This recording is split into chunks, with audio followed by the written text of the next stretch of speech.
আজকের প্রথম কোশ্চেন দেখো। কি বলেছে যে 3 এবং 200 এর মধ্যে 7 দ্বারা বিভাজ্য কতগুলি স্বাভাবিক সংখ্যা আছে। তো এটি খুবই একটা ইজি ম্যাথ। তো দেখো না, 200 থেকে প্রথমে 3 বিয়োগ করে দেব, 197 হচ্ছে। এবারে এই 197 কে আমরা যদি ভাগ করি, অর্থাৎ যদি আমরা 7 দিয়ে ভাগ করে দিই, তো 7 দুয়ে 14, 57, 7 8-এ 56, 1, অর্থাৎ আমরা 28 পাচ্ছি ভাগফল। ঠিক আছে, তো এটি হচ্ছে আনসার। আমাদের কিন্তু 28টি স্বাভাবিক সংখ্যা আছে। ঠিক আছে, এটি আনসার। তো একটি নির্দিষ্ট হারে কিছু টাকা 2 বছরের জন্য ইনভেস্ট করা হয়েছে। যদি 3% বেশি সুদের হারে ইনভেস্ট করা হতো, তাহলে 72 টাকা বেশি ইন্টারেস্ট বেড়ে যেত। আসল কত টাকা? অর্থাৎ এখানে একটি ইজি সূত্র আমরা পেয়ে যাচ্ছি, সেটি কি না, প্রথমে টাইম হচ্ছে 2 বছরের জন্য, আর এখানে বলছে যে 3% বেশি হলে আমাদের টাকা বাড়তো কত, ইন্টারেস্ট বাড়তো 72 টাকা।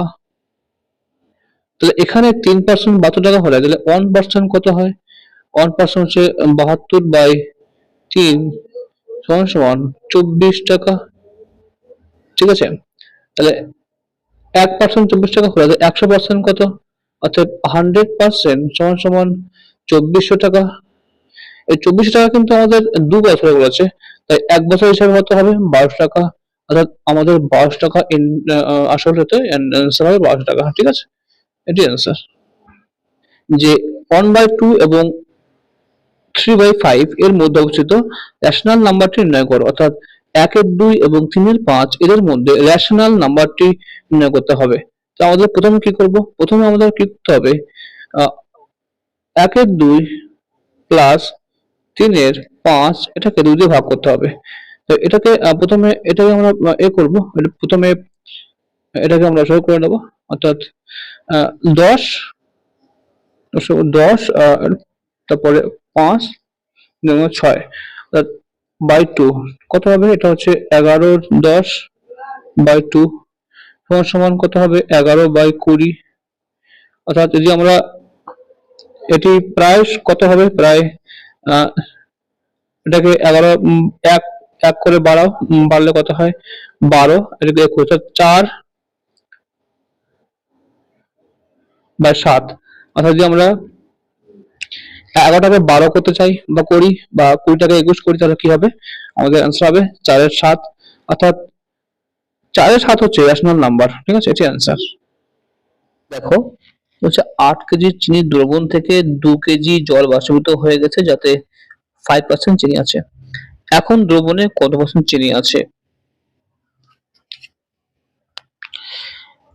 প্রথমে 8 কেজি দ্রবণে 5% চিনি মানে হচ্ছে 0.4 কেজি চিনি আছে। এবারে 2 কেজি, 8 কেজি থেকে 2 কেজি দ্রবণ বাষ্পীভূত হয়ে গেলে এখন থাকে 6 কেজি দ্রবণ। 6 কেজি দ্রবণে এখন চিনির পরিমাণ কত? চিনি তো একই আছে, জল বাষ্পীভূত হয়েছে, তাই চিনি এখানে লিখবো 0.4 ইন্টু 100 করে দাও। তো এখন পার্সেন্টেজ বেরিয়ে যাবে। এটি করলে হয়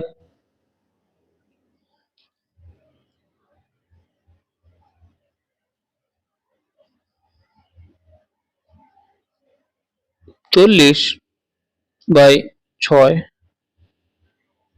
সমান 20/3% তোমাদের আনসার।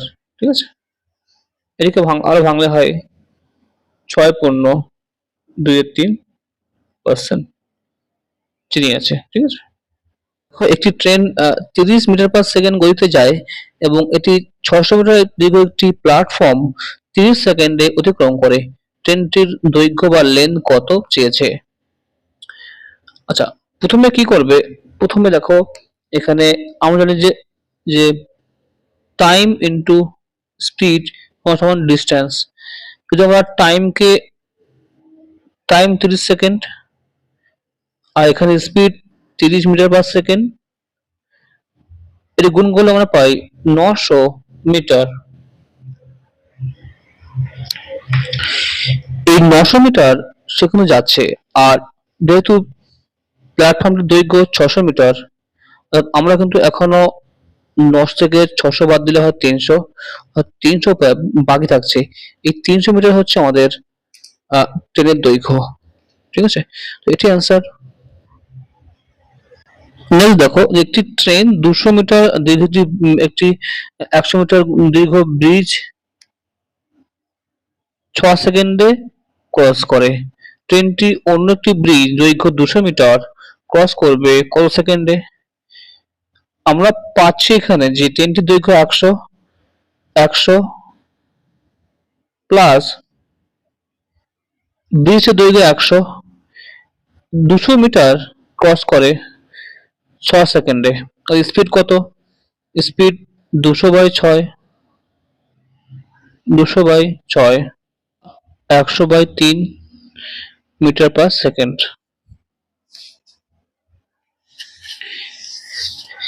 এবার ট্রেনটি অন্য একটি ব্রিজ যার দৈর্ঘ্য 200 মিটার, মানে নিজে 100 প্লাস 200 অর্থাৎ 300 মিটার অতিক্রম করবে। অর্থাৎ যে সময়ে ট্রেনটি অতিক্রম করবে সেটি হচ্ছে তার স্পিডটা দিয়ে ভাগ করে দেবো, অর্থাৎ 100/3 সমান 300 ইন্টু 3/100 সমান 9, অর্থাৎ 9 সেকেন্ডে অতিক্রম করবে 200 মিটার দীর্ঘ ব্রিজ। ঠিক আছে, দেখো কি বলেছে, যে একটি ট্রেন যার দৈর্ঘ্য 100 মিটার একটি মাইলস্টোন 10 সেকেন্ডে অতিক্রম মানে ক্রস করে। আর ওই একই লেন যুক্ত, অর্থাৎ এই 100 মিটার দৈর্ঘ্য যুক্ত ট্রেন অপোজিট দিক থেকে এসে 8 সেকেন্ডে মাইলস্টোনটি অতিক্রম করে। দ্বিতীয় ট্রেনটির স্পিড চেয়েছে। ঠিক আছে, আচ্ছা আমরা প্রথমে ধরি যে দ্বিতীয় ট্রেনটির দৈর্ঘ্য x মিটার/সেকেন্ড। ঠিক আছে, আর এখানে ফার্স্ট ট্রেনটির দৈর্ঘ্য 100 মিটার দেওয়া আছে, আর এটি 10 সেকেন্ডে ক্রস করা একটি মাইলস্টোন। যখন হচ্ছে মাইলস্টোন 10 সেকেন্ডে ক্রস করে, তার মানে কি যে নিজের দৈর্ঘ্য ক্রস করে, তাই 100/10 সমান কত? 10। স্পিড কত হবে তাহলে? 10 মিটার/সেকেন্ড। ঠিক আছে, এটি হচ্ছে কি সেকেন্ড, অর্থাৎ প্রথম ট্রেনের স্পিড হচ্ছে 10 মিটার/সেকেন্ড, আর সেকেন্ড ট্রেনের দৈর্ঘ্য স্পিড হচ্ছে x মিটার/সেকেন্ড। তাহলে আমরা পাচ্ছি যে তাদের রিলেটিভ স্পিড কত? রিলেটিভ স্পিড সমান 10 প্লাস x মিটার/সেকেন্ড। এবারে বলছে যে ওই দ্বিতীয় ট্রেনটি অপোজিট দিক থেকে আসে, তাই সে নিজের দৈর্ঘ্য আর প্রথম ট্রেনটির দৈর্ঘ্য 200 মিটার, 100 200, তো 200 মিটার ক্রস করবে কত গতিতে? না 10 প্লাস x সমান 8, অর্থাৎ 200 মিটার অতিক্রম করবে এক অপরের 8 সেকেন্ডে। ঠিক আছে, তো এখানে যদি আমরা অপশন অনুযায়ী আমরা খুঁজি বা অপশন আমরা ইজিলি এটা ঠিক পেয়ে যাবো। দেখো 200 কে যদি আমরা 8 দিয়ে ভাগ করি, আমরা পাচ্ছি কত? 25। 25 এখানে দেখো 10 আছে, 10 প্লাস x সমান 25, তাহলে এখান থেকে ইজিলি পেয়ে যাবো, অর্থাৎ x মানে কত? 15।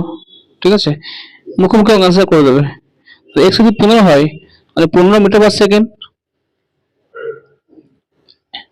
এই 15 মিটার/সেকেন্ড এটাকে আমরা যদি কিলোমিটার/ঘন্টা আনি, তাহলে কি হবে? এখানে কিমি/ঘন্টা চেয়েছে বা কিলোমিটার/ঘন্টা, এখানে আমরা পাবো কি? এখানে আমরা গুণ করে দেবো 15 ইন্টু 18/5 সমান কত হবে? এখানে 3 দিয়ে কাটলে হয় 54 কিমি/আওয়ার। ঠিক আছে, তো এটি অ্যান্সার ছিল। 100 মিটার একটি দীর্ঘ একটি ট্রেন 50 কিমি/আওয়ার গতিতে 120 মিটার দীর্ঘ একটি ট্রেন যেটি অপোজিট দিক থেকে আসে 6 সেকেন্ড অতিক্রম করে। ঠিক আছে, তো দ্বিতীয় ট্রেনটির গতি কত কিলোমিটার? অর্থাৎ একটি ট্রেন একদিকে যায়, তার অপোজিট দিকে আর ট্রেন যায়, এবং প্রথম ট্রেনটির স্পিড বলে দিয়েছে, সেকেন্ডটির স্পিড বলেনি। তো যখন আমরা ক্রস করে 6 সেকেন্ডে আমাদের দ্বিতীয় ট্রেনটির গতিবেগ চেয়েছে। ঠিক আছে, তো আমরা কি করব? ফার্স্টে আমরা ধরে নেব যে দ্বিতীয় ট্রেনটির গতিবেগ x কিমি/ঘন্টায়। ঠিক আছে, তাহলে তাদের রিলেটিভ স্পিড কত? 50 প্লাস x, ঠিক আছে, কিমি/আওয়ার। আমরা বলতে পারি তাহলে তাহলে দুটো ট্রেনটির যোগফল কত? দৈর্ঘ্য যোগফল হচ্ছে কত? 220 মিটার। এটাকে আমরা ভাগ করব কি দিয়ে? রিলেটিভ স্পিড দিয়ে ভাগ করব। 50 প্লাস x ইন্টু 5/18 যেহেতু মিটার পার সেকেন্ডে করতে হবে, সমান সমান কত হবে?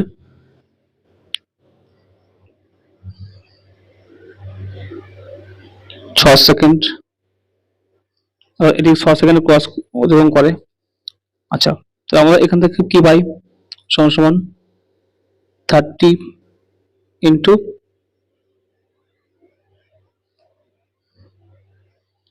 50 প্লাস x সমান সমান কত?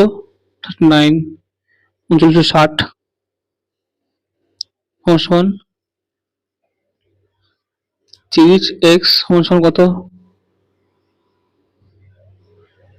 3960 মাইনাস 350, 1,500, 1500। তো এটা বিয়োগ করলে কত হয়? 2460। অর্থাৎ 30x সমান 2460 হলে তাহলে x সমান কত হবে? x সমান 324, 82 metre per second square, metre per second গতি। ঠিক আছে, এটা आंसर। দুটি ট্রেন বিপরীত থেকে এসে প্ল্যাটফর্মে দাঁড়িয়ে থাকা এক ব্যক্তিকে যথাক্রমে 27 ও 17 সেকেন্ডে ক্রস করে এবং ট্রেন দুটি একে অপরকে 23 সেকেন্ডে অতিক্রম করে। তাদের গতিবেগের অনুপাত কত হবে? প্রথম ট্রেনটির গতি x আর দ্বিতীয়টির y, তাহলে অর্থাৎ তাদের দৈর্ঘ্য কত হবে? দৈর্ঘ্য কত হবে? 27x আর 17x। ঠিক আছে,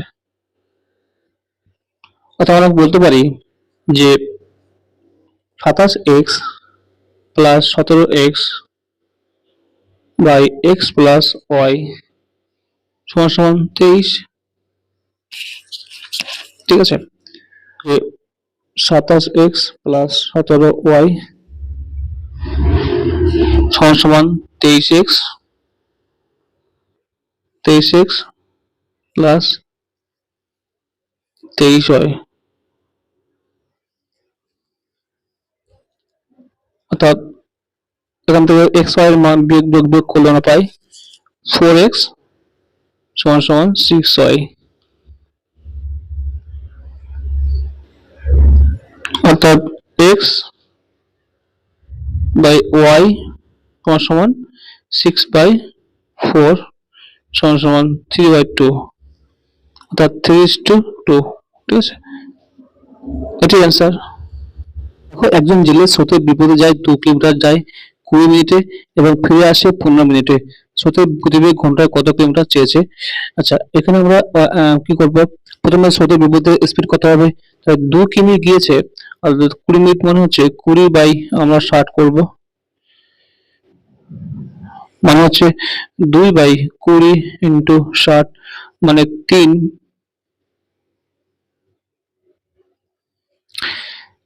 6 কিলোমিটার পার ঘন্টায়, ঠিক আছে, 6 কিমি পার আওয়ার বেগে স্রোতের বিপরীতে গেছে।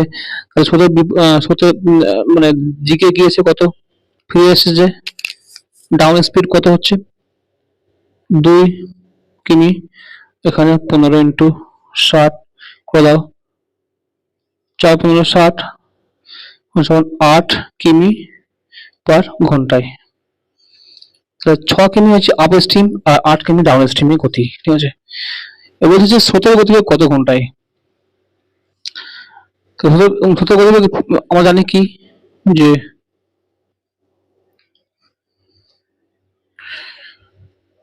স্রোতের গতি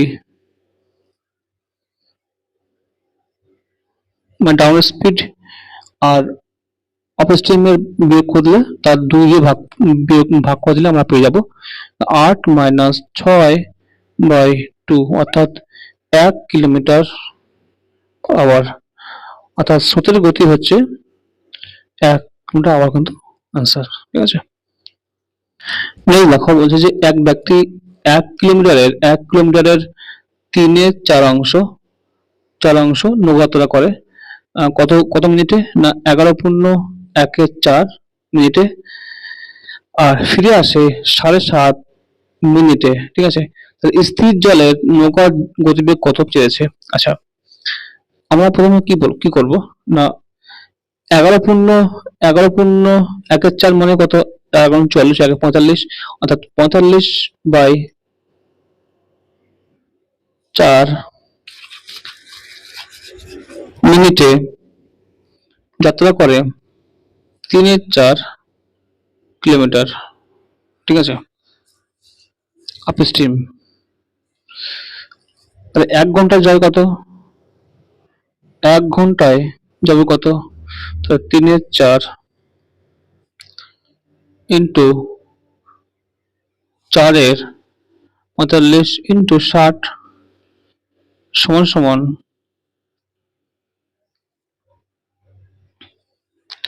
4 কাটো 3 15 45 15 4/60, অর্থাৎ 4 কিমি পার আওয়ার, 4 কিলোমিটার পার ঘন্টা হচ্ছে আপ স্ট্রিমের গতি। এবার ডাউন বার করতে হবে, ডাউন স্ট্রিম, অর্থাৎ 60 মানে কি 15 মিনিটে যায় কত, 3/4 মানে ফিরে আসে। তাহলে 1 ঘন্টায় কত হবে, 1 ঘন্টায় 3/4 ইন্টু 2/15 মানে উঠে যাবে, ইন্টু 60, তো 4 15 60, 4 কাটলো 6, অর্থাৎ 6 কিলোমিটার পার আওয়ার। এবারে তাহলে আমরা কি পাবো, না সূত্র অনুযায়ী আমরা কি জানি, যে আপ স্ট্রিম এবং ডাউন স্ট্রিমের গতির যোগফল, অর্থাৎ 6 + 4/2 সমান সমান কত, 5, অর্থাৎ 5 কিলোমিটার আওয়ার ঘন্টা হচ্ছে স্থির জলের মানে নৌকার গতিবেগ, ঠিক আছে, এটি অ্যান্সার। দেখো একটি নদীর স্রোতের গতি 4 কিলোমিটার/ঘন্টায়, নৌকা 6 কিমি আপ স্ট্রিম এবং ফিরে আসে 2 ঘন্টায়, ঠিক আছে। তো স্থির জলে নৌকার গতিবেগ কত।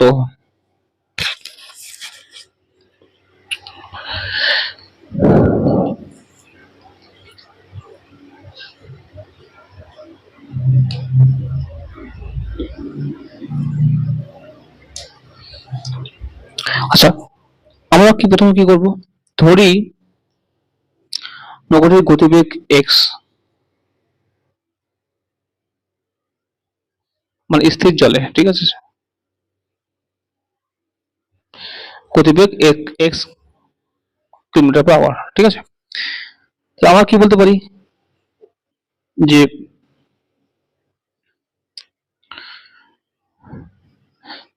যখন ট্রেনটি আপে যাচ্ছে তখন কি মাইনাস হবে, অর্থাৎ 4 থেকে আমরা এক্স বিয়োগ করে দেবো, অর্থাৎ তখন যাচ্ছে কত 6 কিলোমিটার, আর গতিবেগ কত 4 মাইনাস এক্স বা 4 মাইনাস এক্স, এটা প্লাস ওই 6 কিলোমিটার ফিরে আসছে, ডাউন যখন যাবে তখন কি প্লাস হবে, অর্থাৎ 4 সঙ্গে এক্স যোগ করে দেবো, এটা সমান কত 2 ঘন্টা বলেছে। আর এটাকে ক্যালকুলেশন করলে আমার উত্তর 12 যাবে, ঠিক আছে। তো আমরা কি করবো তাহলে, সমান সমান 1/4, মানে লিখতে পারি যে 1/x+4 প্লাস 1 বাই, অর্থাৎ 6 আমি ভাগ করে দিলে, 6 এখানে ভাগ করে দেবো, ওখানে ভাগ করে দেবো, ঠিক আছে। তাহলে 1/x-4 সমান সমান 2 এর 6 সমান সমান 1 এর 3 সমান সমান x+4 প্লাস x-4 বাই, লসাগু করে দিলে এটাই হয়, স্কোয়ার মাইনাস 16 সমান সমান 1 এর 3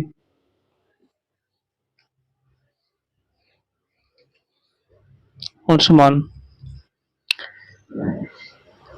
x² মাইনাস 16 সমান সমান 6x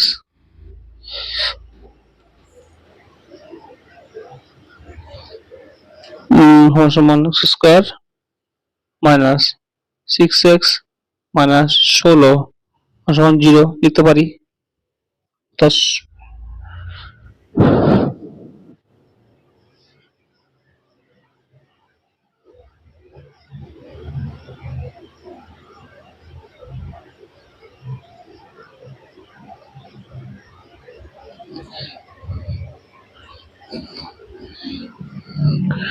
এখান থেকে আমরা লিখতে পারি এক্স এর দুটি মান আসবে, এক্স মাইনাস 8 সমান 0 অথবা x+2 সমান 0। এখানে আমরা কি করবো, যেহেতু x মাইনাস 8 সমান 0 হয়, x মানে কত হবে 8 হবে, এটি आंसर, ঠিক আছে। তাহলে নৌকা গতিবেগ কত কত, নৌকা স্থির নৌকা গতিবেগ হচ্ছে 8, স্থির নৌকা গতিবেগ হচ্ছে 8 কিমি/ঘন্টা, ঠিক আছে, এটা आंसर। দেখো একজন নৌকা আরোহী স্রোতের বিপরীতে 2 কিমি যায় 1 ঘন্টায় এবং স্রোতের দিকে যায় 1 কিমি যায় 10 মিনিটে, স্থির জলে 5 কিমি যেতে কত সময় লাগবে, ঠিক আছে। তো আমরা কি করব, আপস্ট্রিমের গতি কত, আপস্ট্রিমে 2 ঘন্টা যায় 2 কিলোমিটার, মানে কি সরি 1 ঘন্টা যায় 2 কিলোমিটার, অর্থাৎ স্পিড হচ্ছে কি 2 কিমি/আওয়ার। আচ্ছা, আর ডাউনে কত, ডাউন স্পিড কত হচ্ছে 1 কিমি যায় 10 মিনিট যায় 1 কিলোমিটার, অর্থাৎ 60 মিনিটে যাবে কত 6 কিলোমিটার, অর্থাৎ 6 কিমি/ঘন্টা। এবারে তাহলে আমরা জানি কি স্থির জলের নৌকা গতিবেগ কত হয়, কি করতে হয়, যোগ করতে হয়, ডাউন আপ ডাউন যোগ করে দিলে বাই তাকে 2 দিয়ে ভাগ করলে আমরা পাই স্থির জলের নৌকা গতিবেগ পেয়ে যাবো, ঠিক আছে। তাহলে 6 প্লাস 2/2 কত হচ্ছে 4 কিমি/আওয়ার, ঠিক আছে। তাহলে যদি 4 কিমি/আওয়ার ঘন্টায় স্পিড যায়, তাহলে 5 কিমি যেতে কত সময় লাগবে স্থির জলে, তাহলে আমরা কি করতে পারবি 5/4,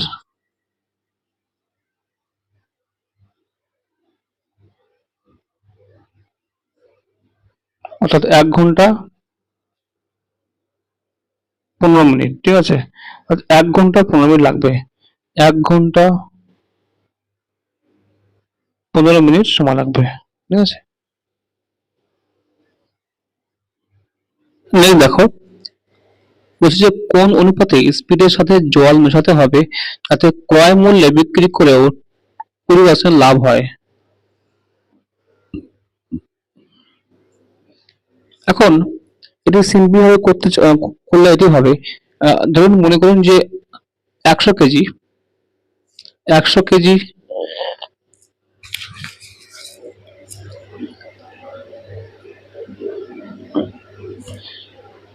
স্পিড আছে, স্পিড, ঠিক আছে, এর দাম 100 টাকা।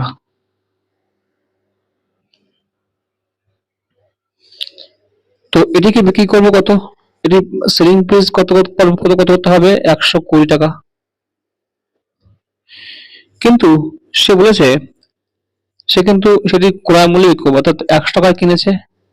যদি 100 টাকায় বিক্রি করে, লাভ তো হবে না। তো আমাকে কি করতে হবে? 20 টাকা বেশি করতে হবে। তাহলে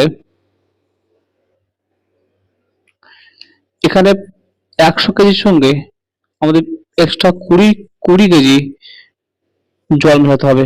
তাহলে 120 কেজি কুড়ি বিক্রি হবে, 120 বিক্রি হবে, ঠিক আছে। অর্থাৎ অনুপাতটা কত হবে? 1:5।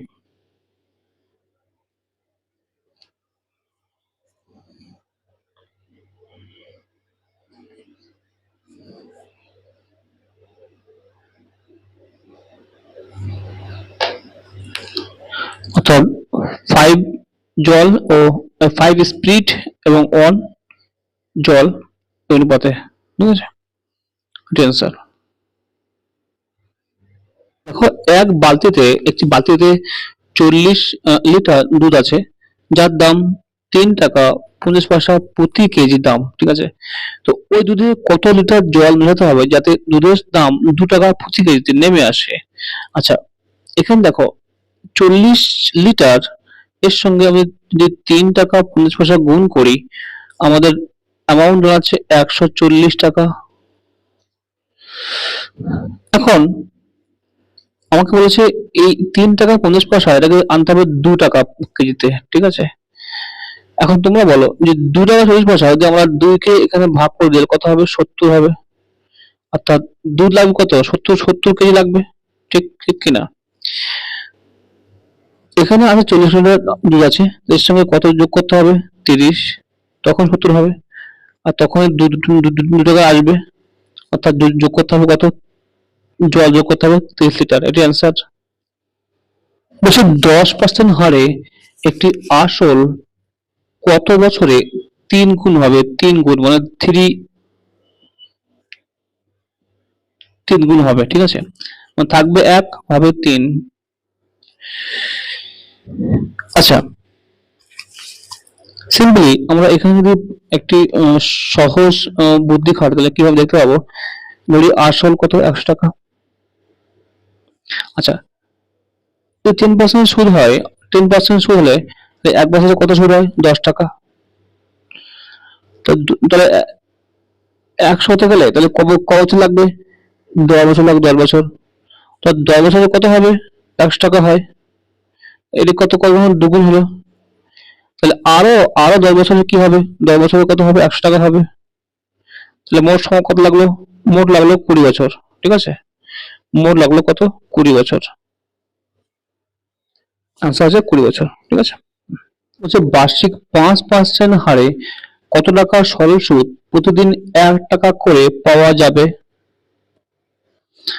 আসলটি আমাদের বার করতে হবে, প্রিন্সিপাল কত হচ্ছে বার করতে হবে, ঠিক আছে। আমাদের প্রিন্সিপালটি বার করতে হবে।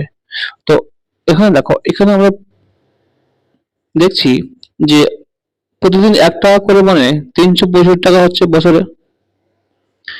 তো সুদ ইন্টু বা ইন্টারেস্ট ইন্টু 100, এটা আমাদের আসল বার করার সূত্র বা প্রিন্সিপাল সূত্র, ইন্টু সময়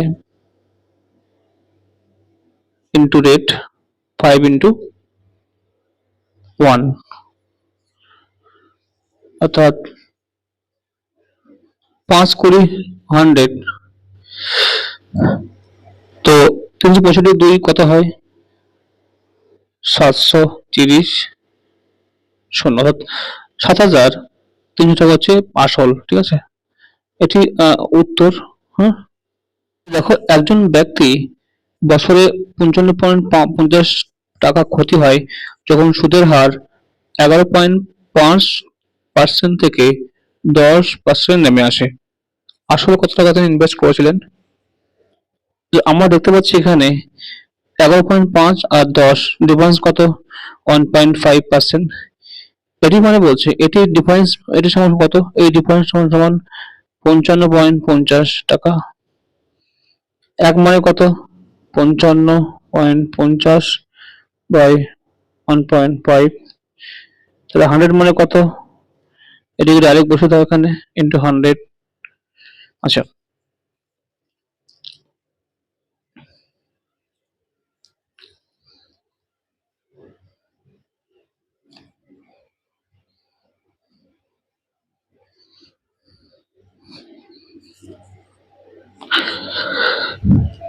আচ্ছা পয়েন্টে পরে শূন্য, এখান থেকে শূন্য শূন্য দাম নেই, মনে করুন শূন্য কেটে গেছে, ঠিক আছে।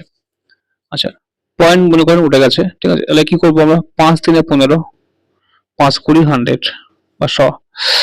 তাহলে এখানে গুণ করলে হয়, 3 দিয়ে কাটলে হয় 185। আর 185 ইন্টু 2 কত হয়? 370, সঙ্গে শূন্য এক্সট্রা, অর্থাৎ 3700 টাকা কিন্তু ইন্টারেস্ট বা সুদ ইনভেস্ট করেছিলেন। তিনি ইনভেস্ট করেছিলেন কত? আসলে ইনভেস্ট করেছিলেন 3700 টাকা। এর অ্যান্সার হবে।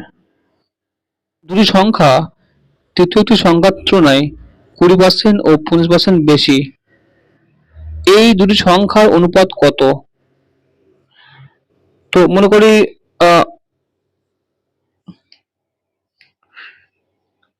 তৃতীয় সংখ্যাটি 100, ঠিক আছে। একটি সংখ্যা কত হবে? একটি সংখ্যা হবে 120, একটা 150। এটির অনুপাত কত হবে? 4:5। সোজা অঙ্ক। তিনটি গাড়ির গতিবেগের অনুপাত 3:4:5।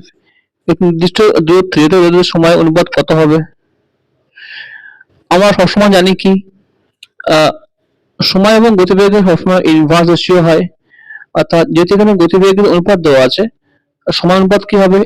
তাদের উল্টো, অর্থাৎ 1/3, 1/4, 1/5। এর লসাগু কত হবে? 60। 60 হলে তাহলে এখানে 3 দিয়ে গুণ করলে ভাগ করলে হয় 20, অর্থাৎ 3 আমরা পাচ্ছি যে 20। এটি হয় 15, এটি হয় 12। তাহলে 20:15:12 হচ্ছে আমাদের সময় অনুপাত, ঠিক আছে। এটি অ্যান্সার। স্কুলে 40% স্টুডেন্ট ফুটবল খেলে, 50% ক্রিকেট খেলে। যদি 18% স্টুডেন্ট ফুটবল বা ক্রিকেট দুটোই না খেলে, তাহলে কত শতাংশ স্টুডেন্ট উভয় খেলা খেলে? ঠিক আছে। আচ্ছা, এখানে 18% স্টুডেন্ট কিছুই খাবে না, অর্থাৎ 100 থেকে 18 বাদ দিয়ে দাও, কত হবে? 82%, ঠিক আছে। মানে কি, এই 82% হচ্ছে কোনো না কোনো খেলা খেলে বা উভয় খেলা খেলে, ঠিক আছে। এখান থেকে এবার দেখো, বলছে যে 40% স্টুডেন্ট ফুটবল আর ক্রিকেট 50%, যোগ করলে হয় 90। তাহলে কি করবো আমরা? 90 থেকে এবার 82 বাদ দিয়ে দেবো, কত? 8%। শুধুমাত্র 8%, ঠিক আছে। অর্থাৎ 40% ফুটবল খেলে আর 50% হচ্ছে ক্রিকেট। এতে বাদ দিয়ে 90 যোগ করলে 90% হয়। 90 থেকে আমাদের 82 বাদ দিলে কত হয়? 8। তাহলে 8% কিন্তু কি করে? উভয় পার্সন, মানে উভয় খেলা খেলে, ঠিক আছে। এটি হবে আনসার। এই দেখো, বলছে যে 100 স্টুডেন্টস আছে, এর মধ্যে এর মধ্যে এর মধ্যে 50 জন ইংলিশে এবং 30 জন ম্যাথমেটিক্সে ফেল করে। যদি 12 জন উভয় বিষয়ে ফেল করে, তাহলে উভয় বিষয়ে পাস করে কতজন স্টুডেন্ট? আচ্ছা, আমরা কি করব? দেখো এখানে দেখো যে একটি বিষয় অথবা আহ, উভয় বিষয়ে, ঠিক আছে, বিষয়ে ফেল করে কতজন স্টুডেন্ট? না কি করবো, 50 প্লাস 30 মাইনাস 12 68। এই 68 জন স্টুডেন্ট কোনো কোনো ভাবে ফেল করে, উভয় বিষয় হোক আর এভাবে হোক, অ্যাক্টিভ সাবজেক্টে হোক। তাহলে আমরা বলতে পারি যে উভয় বিষয়ে পাস করে কতজন? 100 থেকে 68 বাদ দিলে কত হয়? 32 জন। এটি অ্যান্সার। দেখো, 5 সংখ্যার বৃহত্তম সংখ্যা মানে 5 ডিজিটের বৃহত্তম সংখ্যা কোনটি যা 15, 36, 21 দ্বারা বিভাজ্য? আমরা প্রথমে কি করব? প্রথমে 15, 36 আর 21 এদের এলসিএম বার করো। এলসিএম কত হবে? কত হবে? 1260। এবার 5 অঙ্কের বৃহত্তম সংখ্যা কত? 5টি নয়। এটা যদি আমরা 1260 দিয়ে ভাগ করি কত হবে? 4 সংখ্যা প্রথমে নাও, তাহলে 7 দিয়ে যাবে, 7 দিয়ে কত হয়? 0, 2, 42, 4, 4, 7, 18, 1 আর 88, 88, 20, 20 এটাকে বিয়োগ করলে হয় 9, 7, 1, 1।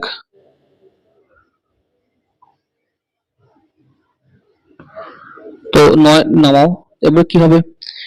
এবারে নিশ্চয়ই একটু বেশি নিতে হবে। 8, 9, 9 দিয়ে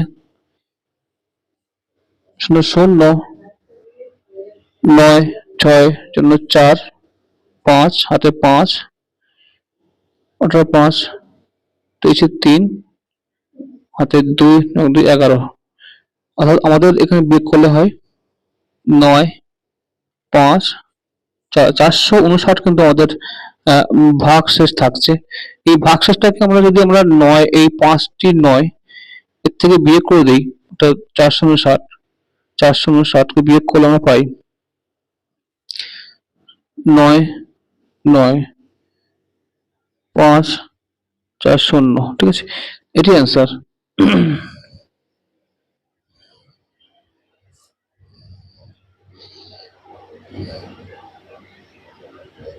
যে একটি বর্গাকার বাগান আছে, এই বাগানের ক্ষেত্রফল বলছে কত? 6050 বর্গমিটার। এর কর্ণদৈর্ঘ্য কত, ডায়াগোনাল কত বলতে চেয়েছে, ঠিক আছে। আমরা কি জানি যে হাফ ইন্টু কর্ণের দৈর্ঘ্য বা 2 বা ডায়াগোনাল স্কোয়ার সমান এটা ক্ষেত্রফল, তাহলে 6050 বর্গমিটার স্কোয়ার মিটার, ঠিক আছে। আচ্ছা,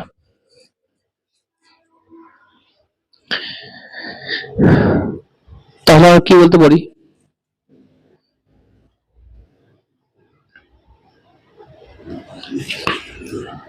তাই ডি স্কোয়ার সমান কত হবে?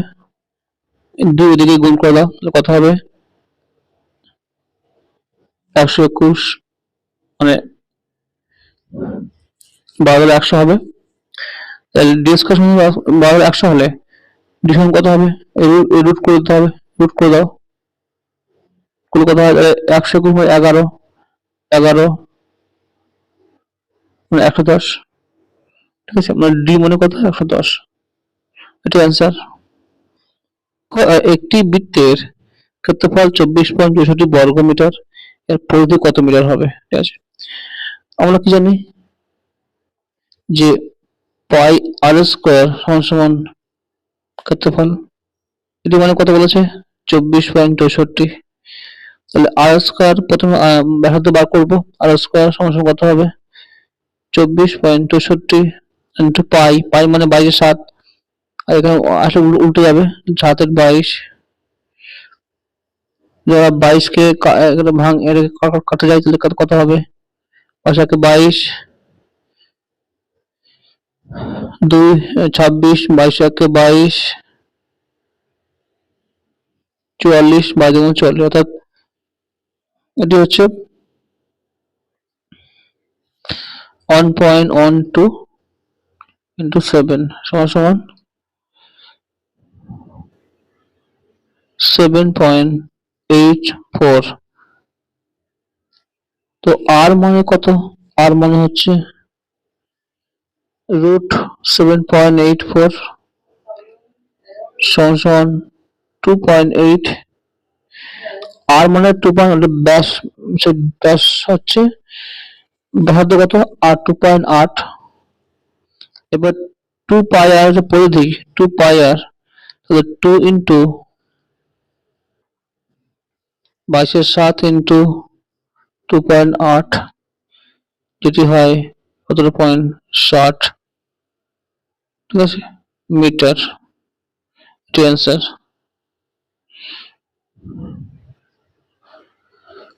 তো ফ্রেন্ডস, এই ছিল আজকে আমাদের 25টি অ্যারিথমেটিক কোশ্চেন অ্যান্সার সলভ করে দেওয়া। ডিটেলস এবং শর্টকাট যতটুকু পাওয়া যায় ততটুকু চেষ্টা করা হয়েছে তোমাদের সহজ করে করে দেওয়া, সলভ করে দেওয়ার। আর এইগুলো তোমাদের আপকামিং ক্লার্কশিপ, মিসেলিনিয়াস, রেলওয়ে এক্সামগুলো আসার সব ক্ষেত্রে ইম্পর্টেন্ট। আর আমি তোমাদের এভাবেই হেল্প করে যাবো, তোমাদের পাশে গাইড করে যাবো, তোমাদের গাইড করবো। আর তোমাদের একটু ছোট রিকোয়েস্ট, যারা এই চ্যানেল নতুন আছে তারা অবশ্যই চ্যানেল সাবস্ক্রাইব করবেন, নোটিফিকেশন বিলটি অন করে রাখবে যাতে প্রতিটি আপডেট তোমাদের কাছে পৌঁছায় প্রতিটি তোমাদের প্রিপারেশন টাইমে, ঠিক আছে? আর দেখাবে কোনো পরের ভিডিওতে, ততক্ষণ তোমার ভালো থাকবে, ততক্ষণ thank you for watching, thanks.